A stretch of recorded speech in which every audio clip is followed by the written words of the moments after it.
Hello guys, welcome to my channel পারমিতার সংসার। বসে পড়েছিলাম চোর পুলিশ খেলতে। সেই ছোট্টবেলায় ফিরে গিয়েছিলাম। আমাদেরও ছোট্ট ছোট্ট নর্নদার দেওর আছে এখানে, তো ওদের সাথেই খেলতে বসেছিলাম। আর রাইও ছিল তার সাথে। সেই ছোট্টবেলার দিনগুলো মনে পড়ে যাচ্ছে। সন্ধ্যেবেলা পড়ার পর সবাই মিলে বসে বসে খেলতাম। আর দেখো আমাদের বাড়ির পাশেই কী সুন্দর দুটো বড় বড় এঁচড় হয়েছে।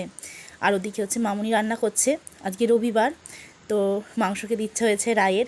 দেখো আমার শরীর খারাপ, আমি ঝোল ভাত খাচ্ছি, কিন্তু ওরা কি দোষ করেছে? সবার কি ঝোল ভাত খেতে ভালো লাগে? মা এখানে উনুনে রান্না করে ফেলছিল, কারণ উনুনে মাংসের স্বাদটা আলাদাই খেতে হয়। তো গ্যাসে বাকি রান্নাগুলো হচ্ছিলো, ভাজাভুজিগুলো, আর উনুনে এখানে মামুনি মাংসটা করছিল। আর রাই তো ওত্তেতে বসেছিল কখন একটু কষা মাংস খাবে। সত্যি কথা বলতে সবাই আমাকে রাগাচ্ছিল যে অন্তত একটা পিসও খাও, কিন্তু আমি খেলাম না ততক্ষণ ডাক্তারবাবু বলছেন এখন আমার শরীরটা ঠিক করাটা আগে। আর এখানে আমার জন্য মামুনি বানিয়ে দিয়েছিল ঝোল, তো এখনও ঝোলটাই আমার কাছে অমৃত লাগছে।